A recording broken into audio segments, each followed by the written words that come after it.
Hi, welcome to Photography Today. We're sitting here today with Stephen Wilzbach and Jeanne Ferro, and we're kind of rolling around with some ideas of how Los Angeles compares to other cities when it comes to making a career or building a life in photography. I'd like to just introduce Stephen first and have him tell you a little bit about his work. I believe he's been in Los Angeles for 10 years, or he's lived here all his life. I'm a native, yes. You're a native, yeah. Oh my God. Born and bred. Anyway, he's been working for 10 years. Yes. And Jeanne has been here for 20 years. 20 years. 20. We're both from Philadelphia, by the way.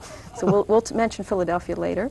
But Stephen, if you'd just like to tell maybe everyone what you're about, what your work is about, how you got started. I started in black and white when I was about 21 years old, and that work is usually, I guess, black and white fine art, personal vision, dream imagery. I'm not sure how you want to classify it. And the work I have here today came as, I guess it was an exercise from that. I was doing so much black and white. I thought I have to exercise other, images. So what I did is I started doing the exact opposite of that, which was close-up. Abstract color photography. And I had a master class with Robert Heineken a number of years ago. That was going to be one of my questions. Did you study photography formally? I was self-taught, but what happened, I'd get to a place, and I thought, well, I need to find out where I'm going with this. So then I would take a master class, then I'd go back and redefine what I was doing, then go back to another master class. And Robert Heineken told me one thing that really helped me out, and he told me to photograph my own truth. So I'm thinking, geez, what is that? So being that I was raised in the 50s in the San Fernando Valley, I'm thinking, that's what I'm going to focus on.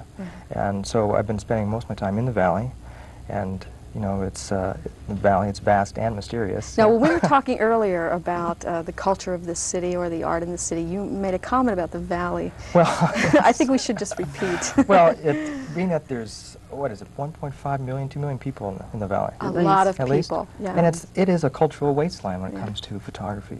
I think there's one or maybe two photo galleries.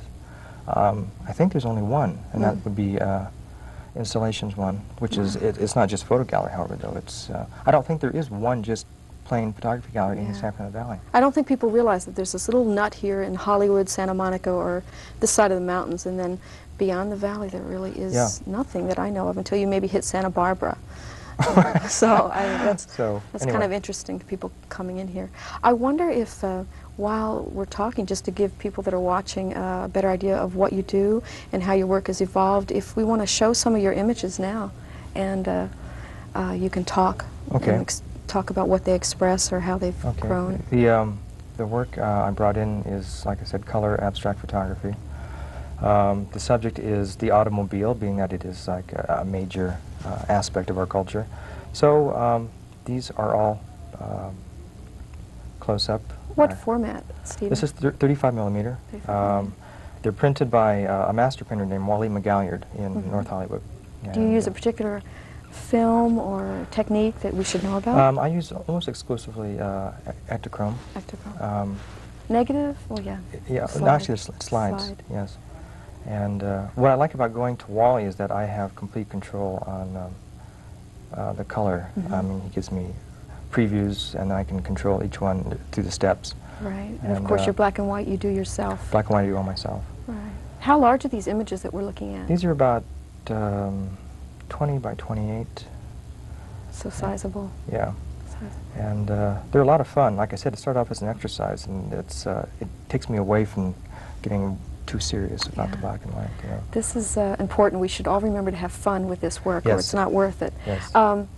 Are these images part of the show that you're having coming up in February? Yeah, I'll be in February at LA Art. It's LA Art Installations, one gallery in Encino. Is that in Hollywood? Or? It's in San Fernando Valley. In the valley? In the valley, Stephen. Yes. Breaking news. Oh, gosh. Yeah. So these are very unusual, and you're shot with what type of lens are you using? It's a Nikon 55 macro. Wow, that's nice. Thank you. Well, there we have some nice stuff, and I wonder if we want to now switch a little bit, and just so we get Jeanne introduced here. And Jeanne, if you just want to maybe tell us a little bit about how you got started and coming from Philadelphia. Hello, Mom and Dad. Adventurous to start with. Yeah. And then how your work has progressed and what you're involved in right now. Sure. Came out as a real adventure to Los Angeles to see what was going on, and then I started modeling. And because I had more of a European look, modeling wasn't as accessible to me here, and I teamed up mostly with fine art photographers and a little more avant-garde. Weren't you working with Helmut Newton at one time? Helmut Newton was just recently, Oh. 87. But early on, like Antonin Kretokville, who just won the Rolling Stone Award last year for photojournalism, just a little more Now on I know the how to say that name. Kretokville. Yeah. And so in between my modeling, I started to learn photography, some little bit as to help back up my portfolio so that I could have photos in my portfolio real quick if I needed something going out there. And at the same time, really learning how I felt about photography, what my eyes saw, being on the other side of the camera and always being in a passive mode. It was fun to kind of create an image for myself, sometimes real and sometimes fantasy. And then I started the series of self-portrait work in the end of 1973, December 1973. Now that work has been carrying you forward towards all sorts of interesting directions. It's really grown. I know you've done some video in association with that. Yes, I've done several videos for a couple of networks and cable. And Didn't Playboy pick up some of your... cases I designed the video and came up with the idea, and then they brought in the camera crews and technically put it all together. Yeah, it's important, I think, too, in talking to Stephen as well, that we're all of us as photographers are our own, it seems to be, our promotion people. We do our own, mostly calls, and we come up with our own schemes or visions or plans. That is, I think it's a key part to being a photographer, not just in Los Angeles, but anywhere. Yes. So, now, Jeanne, so one of your newest schemes. Tell me about what you're working with Fuji. I believe you have an interesting. It's so much fun. Fuji has this new state-of-the-art photocopy machine, and it's so much fun because it actually gives you a photographic copy in 5 minutes of an image. Is that expensive? Is it a relatively I don't believe it's expensive. I think the average cost is about $5 a shot. So to have something in 5 minutes for $5 compared to waiting 5 days and running back and forth to the lab a couple of times, it's cost effective. And it's a project that I'm working on, sponsored by A&I and Fuji. And I did a shooting of the Statue of Liberty. It's a complicated shooting where I took an image from the Image Bank in New York, where I looked through 3,000 images of the Statue of Liberty. Do we have, while we're talking, do we have some of your images we can look at? Because I think that we'll might get be to that, involved. I think. Yeah, Oh, okay. they're going to show that. Okay. But the image, this particular image I worked on, and it took a long time. It took a year to shoot it. So out of that came a lot of material, and now all of this material I'm putting together and working on the new Fuji copier, sponsored with A&I and Fuji, and making these 4 pieces that are 3.5 feet by 6 feet long and will contain 36 images. So it's like stretching my imagination, and I'm having a lot of fun. And this is primarily color as well, right? It's all color. Yeah. But you can put black and white images, like I'm putting a sketch of the Statue of Liberty in there that's black and white. So you can do lots of things on this machine, and it's just so much fun. I like processes that you take the original and then you develop it into other things from the original. So many people are doing that with Polaroids and manipulation of Polaroids. Yeah. And I didn't ask you, Steve, I want to ask you about your process. Is it manipulated at all? Or is The color work? Yeah. No, it's straight. It's straight. You're not using filters? Or None at all. It's oh, that's because completely it straight. had such a wonderful... The only thing I use, I bring a water bottle with me when I shoot to make sure that, That the it's colors clean? bounce out. Yeah. Oh, I like That's that. it. Yeah, it's pretty straight. So if people ask you, put do you oil in shoot the cars? No. No oil? No oil. No.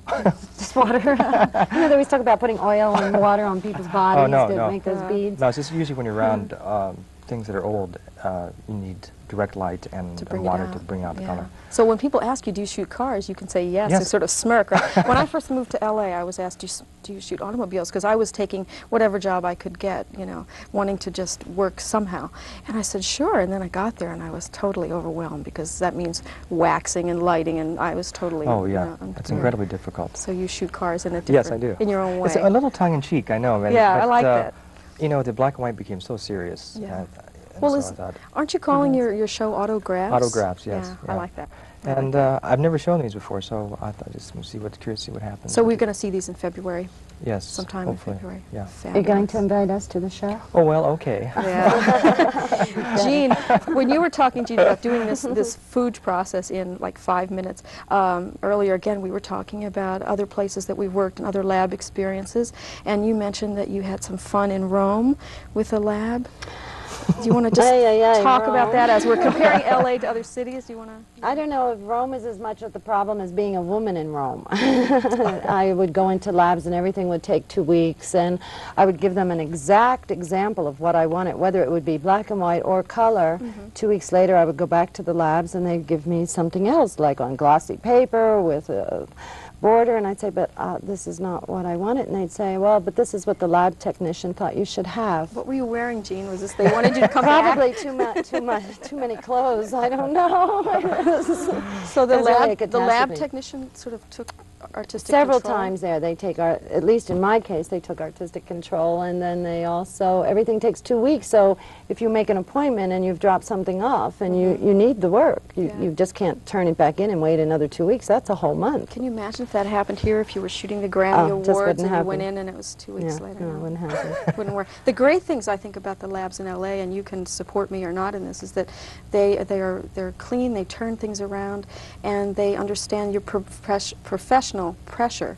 So they're kind of there for you. I like that. Yeah. I depend heavily on the labs. I mean, I'm not a printer, so everything I do through the camera, and when I have the transparency or the black and white negative, that's pretty much what I want printed. I don't want to go into another process so much with it for my work. So I depend strongly that that lab will be able to duplicate exactly what I've given them. Well, I've spent some time in Seattle, and up there the one problem they seem to have is they don't have a competent black and white lab. They're paying something like upwards of $10 for a proof sheet, and it's amazing. Really? And I feel coming back $10 and a week to get it. Sounds like New York. I'm always glad when I come back and I rejoice for LA and the expediency. I mean, they have up there they have the 2-hour processing, and they have wonderful color labs, but the black and white, I'm just so glad that we have that. Yeah. It's actually an easier process to deal with than but color. I think, I don't know. Maybe it's a demand problem. The commercial demand is... Jeanne, before we get too much further into this, I'd like to show some of your work so you can talk a little bit about it, give a little more background. Okay. We have it? You want to show some of these images? We opened the show, by the way, on one of Jeanne's pictures. Ah, this is Arianna Huffington. I just shot this. This was the November issue of Los Angeles Magazine.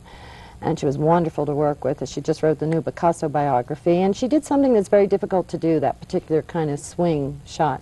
This is Juan Fernandez, Salvador II and Crocodile Dundee II, a wonderful model and actor. I mean, I've worked with him quite often. He's excellent to work with. And he understands the seriousness of black and white. He handles it well. Miss Reba McEntire, country and western star. I enjoy working with personalities. I have a good time with them, and they usually are willing to try things, and we had a good time with Reba. This is part of my self-portrait series. This one I shot in Palm Springs. It was so hot outside that when I came inside and saw this red light, I thought it was a good interpretation of what, Palm Springs, red and green and yellow. So that's part of... This is the Bed of Roses, which was the theme for the Playboy video. And it was an excellent shoot. I was able to take this shoot, and it was also published in Zoom magazine. I photographed it off the video, and then they put 6 pages in the Zoom. Cover of Photographic, Peterson's Photographic. That was fun. We took this idea off of an earlier black and white shot I did, and we actually duplicated it, but in their studio.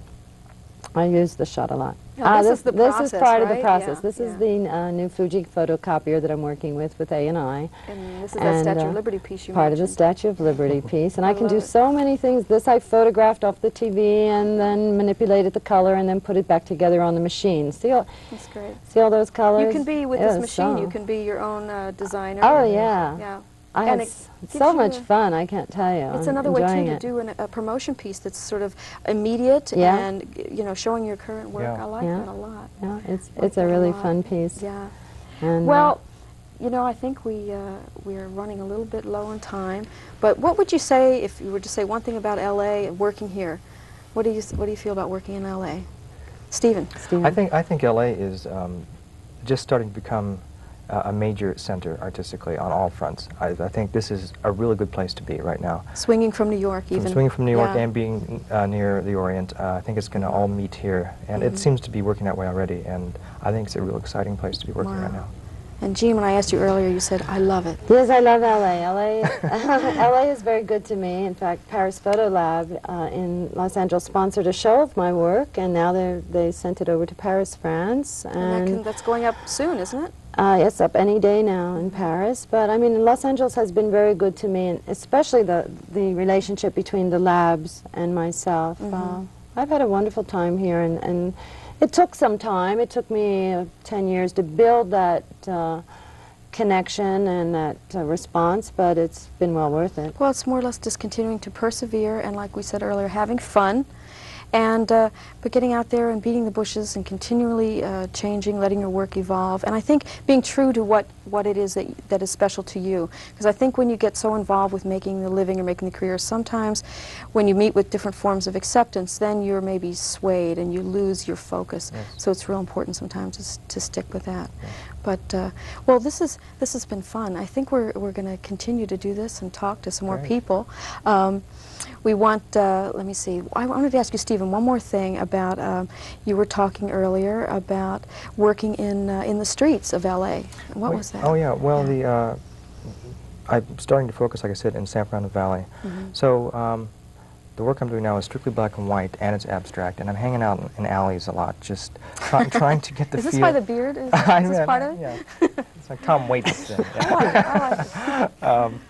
So I'm just trying to get a feel for what the valley is becoming. It's like this amazing culture. There's all these different ethnic groups represented, and there's all this style to it from the 50s and 60s. You know, and as time goes by, it becomes more and more stylish. And I'm seeing, as you start looking harder and harder, you start seeing all this incredible 50s architecture and 60s architecture, and you know, hanging out in real cheap motels, great pools, you know, that kind of thing. So I'm going to focus in on that more and more. Yeah, there's some funny things out there like the Paradise Inn or something. I mean, just totally tacky, but totally it's representative of LA. Yes, yeah. The fronts of apartments, you know, like the Tahitian, the Palm, they all have this Hollywood front, and it's really unique to behind this are area. these really awful windows that you can never close and that kind of a thing.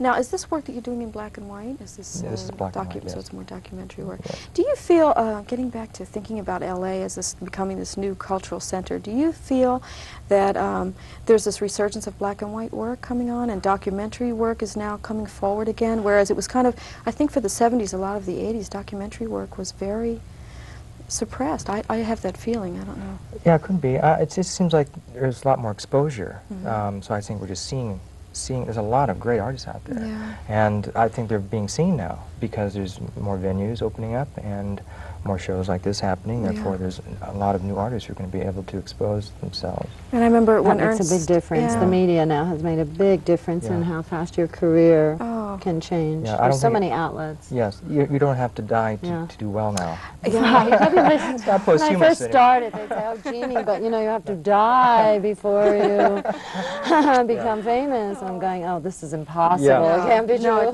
doesn't have there are to be people like making that. livings actually being fine artists, which is really rare. You know, and they're not 60 or 70 years old, being under their 30s and 40s, and that's a good sign. You know, it keeps me going somewhat. It's wonderful. And I remember when Ernst Haas was here speaking a few years ago. He's since passed away, but he mentioned that we're so lucky today to be able to go out on a shoot and to have 20 rolls of film, whereas he used to go out with 5. And so he was just saying, remember that, and you're very lucky, and go for it. And so that's kind of something I try to remember when I'm working. Jeanne, tell me more about the show that you're having. Tell me more about it. The one that's in Paris. In Paris. And then talk, would you, a little bit, I know you've lived in Paris too, of how you would compare Paris. Do you compare Paris to LA?